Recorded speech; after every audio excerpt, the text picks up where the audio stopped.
Hello again, my Python aspirants. A very warm welcome to you all. So, my name is Bhumika Sharma and I am a data scientist. So, welcome to my YouTube channel. Hope you all are doing so well. So, in our previous video, or we can say in our last video, we have discussed about what are primitive data types. So, now we will discuss about what are non-primitive data types. So, let's start.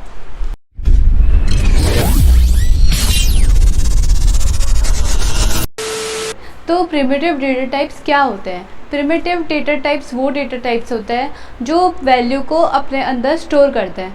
Value को, सिर्फ value को नहीं, जबकि वो ये भी store करते हैं कि जो भी कलेक्शंस ऑफ वैल्यूज़ होते हैं, जैसे different types of values, different types of data types, उसके अंदर उसको कलेक्शन ऑफ डेटा को अपने अंदर स्टोर करते हैं। तो वो होते हैं नॉन प्रिमिटिव डेटा टाइप्स। अब नॉन प्रिमिटिव डेटा टाइप्स के भी चार टाइप्स होते हैं। एक होता है लिस्ट, एक होता है सेट, एक होता है टपल और लास्ट होता है डिक्शनरी।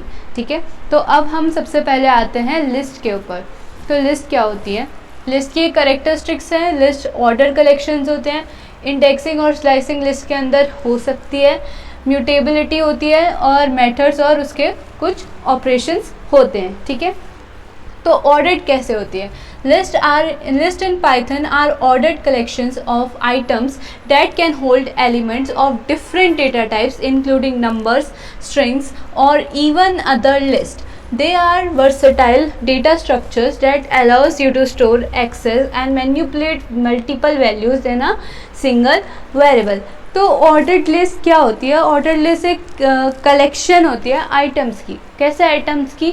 जो हमारे प्रिमिटिव डेटा टाइप्स होते हैं, लाइक इंटीजर्स, स्ट्रिंग्स और क्या होते हैं, फ्लोट होते हैं और बूलियन डेटा टाइप्स होते हैं। तो इनको इंक्लूड करके जो एक कलेक्शन बनता है, तो उसको क्या बोलते हैं? लिस्ट बोलते हैं। लिस्ट क्या होती है? एक सीक्वेंस भी होती है। कोई भी हम क्या होते हैं, सीक्वेंस क्या होते हैं? सीक्वेंस को हम कैसे डिनोट करते हैं? कोई भी चीज़ को कोमा से हम जब एक दो बार लिखते हैं, लाइक 1, 2, 3, 4, तो जब हम ऐसे लिखते हैं तो उसको क्या बन जाती है? एक सीक्वेंस बन जाती है। तो उसको क्या कहते हैं? लिस्ट कहते हैं। तो कोई भी कलेक्शन, अलग अलग वेरियस टाइप्स ऑफ डेटास के कलेक्शन को लिस्ट बोलते हैं। अब क्या आता है? They are versatile data structure that allows you to store, access and manipulate various multiple values in a single variable. एक ही सिंगल वेरिएबल में आप लिस्ट के सीक्वेंसेस को डाल सकते हैं जिसके अंदर कलेक्शन ऑफ वैल्यूज़ होती हैं। ठीक है, अब indexing and slicing. List supports indexing which means you can access individual elements by their position within the list. अब इंडेक्सिंग और स्लाइसिंग क्या होती है वो तो हम आगे पढ़ेंगे ही ब्रीफली, बट अभी इंडेक्सिंग का मतलब लिस्ट में क्या होगा?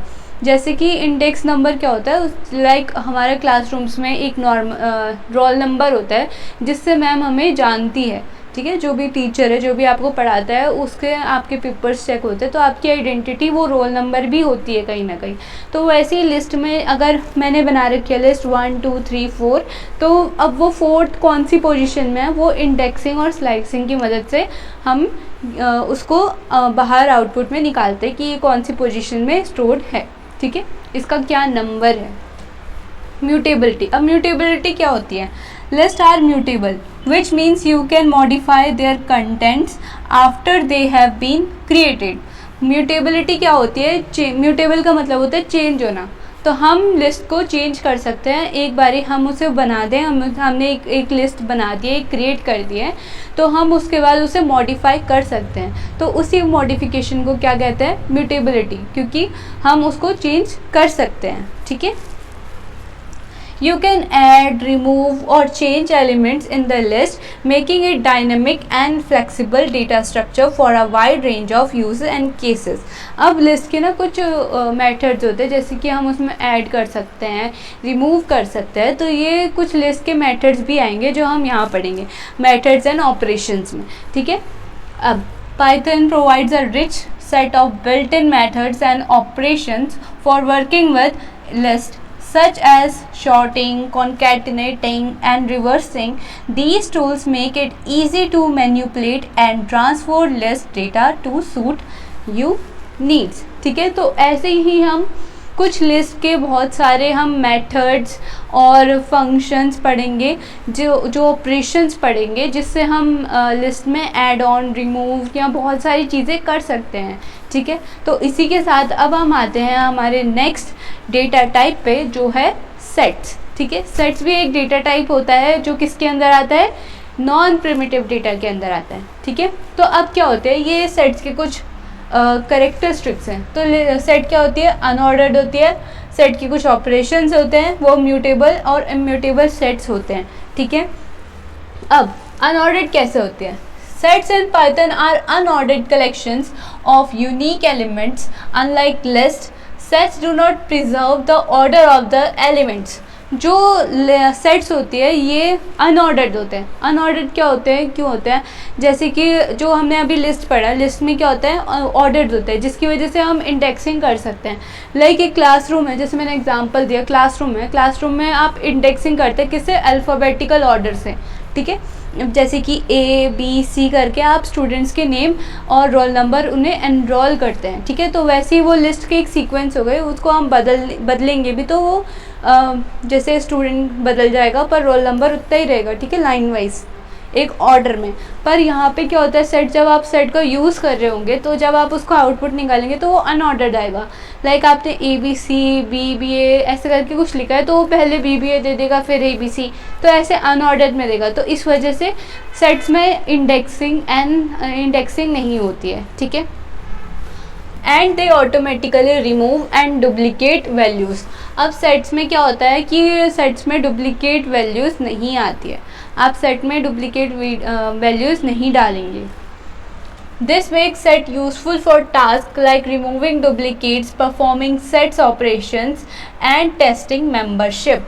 अब इससे क्या हमें मदद मिलती है, किस लिए यूज़फुल होता है, इसके मतलब वो डुप्लीकेट्स नहीं रख सकता, तो इसका क्या मतलब होगा, तो इसका मतलब होगा कि जब हमें लिस्ट में से या कोई भी चीज़ में से, कोई भी सीक्वेंस में से आपको डुप्लीकेट्स हटाने हैं तो आप सेट बना सकते हैं उससे, तो वो अपना जो डुप्लीकेट्स होंगे वो पहले ही अपने आप हटा देगा।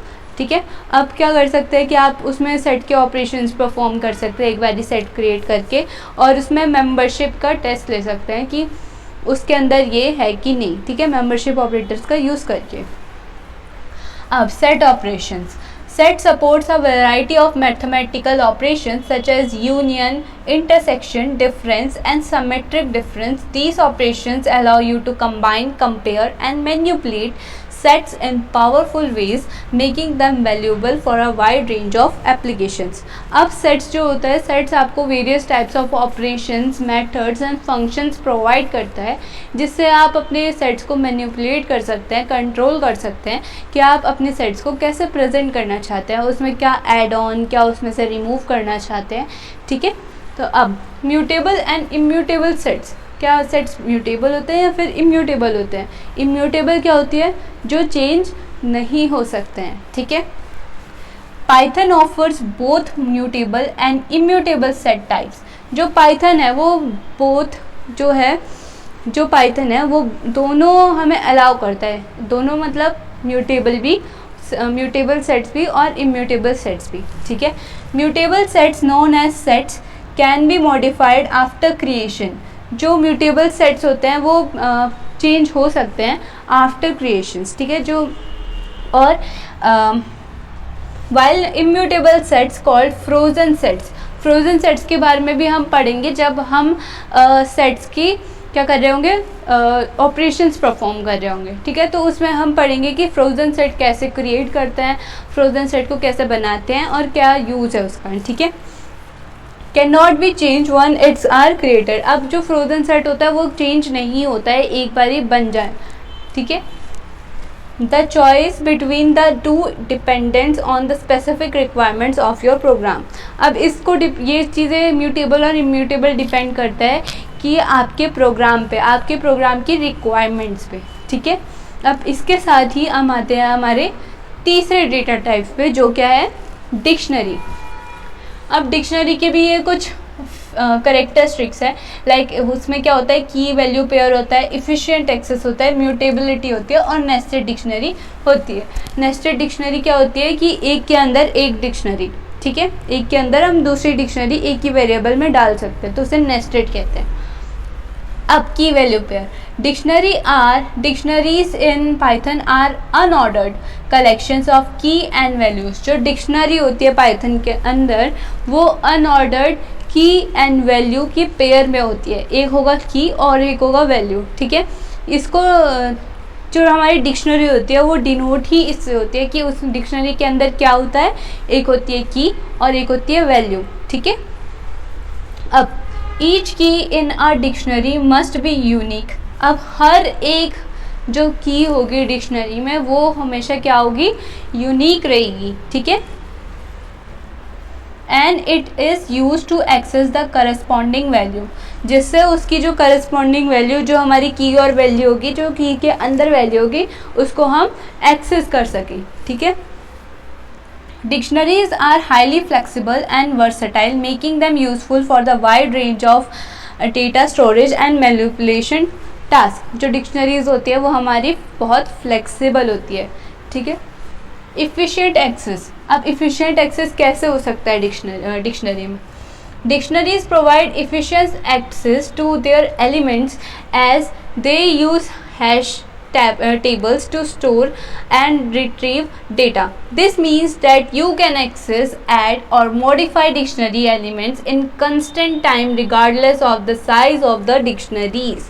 अब इससे क्या समझ आ रहा है? इसको अभी आपको इतना समझ नहीं आएगा क्योंकि ये भी क्या कर रहा है, किसकी बात कर रहा है, डिक्शनरीज़ के ऑपरेशंस की बात कर रहा है। अब डिक्शनरीज़ के अंदर भी बहुत सारे मेथड्स, फंक्शंस आते हैं जिससे आप ऐड कर सकते हैं, जिससे आप रिमूव कर सकते हैं, जिससे आप स्लाइसिंग कर सकते हैं कीज़ और वैल्यू पेयर्स की, okay. Mutability, like list, dictionaries are mutable, allowing you to add, remove and modify key value pairs after the dictionary has been created। अब जैसे कि लिस्ट में हो रहा था वैसे ही डिक्शनरी में भी हो रहा है कि उसमें भी हम चीज़ें चेंज कर सकते हैं, लाइक हम उसे मॉडिफाई कर सकते हैं, हम उसमें ऐड कर सकते हैं कोई चीज़, कोई नई वैल्यू और की और वैल्यू पेयर को हम उसमें ऐड ऑन कर सकते हैं और उसमें से निकाल भी सकते हैं, ठीक है। This flexibility makes dictionaries a powerful tool to build dynamic data structures in your Python application। इसकी वजह से क्या डिक्शनरी हमें प्रोवाइड कराती है, डिक्शनरी प्रोवाइड कराती है एक डायनेमिक डेटा स्ट्रक्चर को, ठीक है। अब हम आते हैं नेस्टेड डिक्शनरी को। Nested dictionaries can also contain their dictionaries contain other dictionaries like list और even other data types as their values. अब डिक्शनरी में क्या होता है, डिक्शनरी में एक की एबिलिटी होती है, क्या होती है, जैसे कि मैंने बोला कि आप में डिक्शनरी में क्या होती है, एक की होती है और एक वैल्यू होती है। अब की में क्या होता है, की में आपके एक ही तरीके के डेटा टाइप आ सकते हैं, लाइक आप, और जो हमारी वैल्यू होती है वो क्या कंटेन कर सकती है, वो इम्यूटेबल डेटा टाइप भी कंटेन कर सकती है और म्यूटेबल डेटा टाइप भी कंटेन कर सकती है। लाइक क्या है यहाँ पे, तो हम यहाँ पे लिखा भी है कि other data types as their values, वो दूसरे वैल्यूज़ को, दूसरे डेटा टाइप्स को कैसे कंटेन कर सकता है in their values, ठीक है। This nesting allows you to create complex data structures that can represent or multiple dimensional data, further expanding the versatile और dimensions dictionaries of Python, ठीक है। तो ये हो गई डिक्शनरीज के बारे में चीज़ें। अब आते हैं हम नेक्स्ट डेटा टाइप में जो क्या है, टपल्स, ठीक है। यह हमारा लास्ट डेटा टाइप है नॉन प्रिमिटिव डेटा टाइप्स के अंदर, ओके। अब जैसे और सारे डेटा टाइप्स के अंदर भी उनकी कैरेक्टरिस्टिक्स थी, वैसे ही टपल के अंदर भी टपल की कुछ कैरेक्टरिस्टिक्स हैं। क्या है वो, ऑर्डर्ड कलेक्शन होती है, इम्यूटेबल होती है, इफ़िशिएंट मेमोरी यूसेज होती है और अनपैकिंग एंड पैकिंग होता है। अब क्या, tuples in Python are ordered collections in terms of items similar to list. जैसे लिस्ट होती है वैसे ही टपल होते हैं ऑर्डर्ड फॉर्म में, ठीक है। However, unlike list, tuple are immutable, meaning their contents cannot be modified after creation। तो जैसे लिस्ट में क्या होता है, एक बार हम लिस्ट बना देते हैं तो उसके कंटेंट्स क्या होते हैं, हम चेंज कर सकते हैं, पर टपल में ऐसा नहीं होता है। तो जो टपल की, हमारे जो टपल की क्या होते हैं, टपल जब एक बारी बन जाता है तो हम उसको चेंज नहीं कर सकते, जो क्या है, जो हमें क्या दिखाता है कि वो उसकी जो वैल्यूज़ होंगे वो क्या होंगी, इम्यूटेबल होंगी, ठीक है। Immutability, the immutability of tuples make them useful for storing data that should not be change, such as configuration settings, coordinate pairs, and metadata. This can help prevent unintended modifications and improve the overall stability of your code. ठीक है। Efficient memory location, memory usage. Because tuples are immutable, they can be more memory efficient than lists. As Python can store them more efficiently in memory, this can be particularly beneficial when working with a large data sets or in performing critical applications. जब हम टप्पल data type का use करते हैं तो वो क्या होती है, वो ज़्यादा कम मेमोरी घेरती है, जबकि जो लिस्ट होती है वो क्या होती है, वो ज़्यादा मेमोरी का यूसेज करती है। तो इससे क्या होता है, जब हमें आगे बिग डेटा सेट्स मिलेंगे तो उसमें क्या होगा कि हम उसमें इफ़िशिएंट रहेंगे, जो मेमोरी लोकेशन होगी हमारी और जो मेमोरी होगी वो उसका यूसेज क्या होगा, कम से कम होगा, ठीक है। अब आते हैं unpacking and packing. Tuple supports unpacking, which allows you to assign the individual elements of the tuple to separate variables.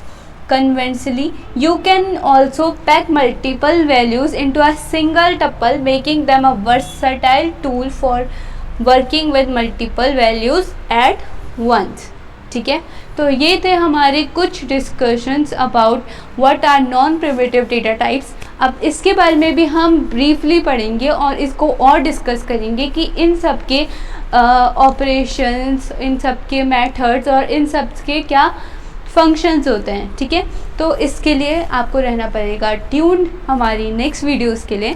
So please like and subscribe my channel if you like this video, and thank you very much for watching this.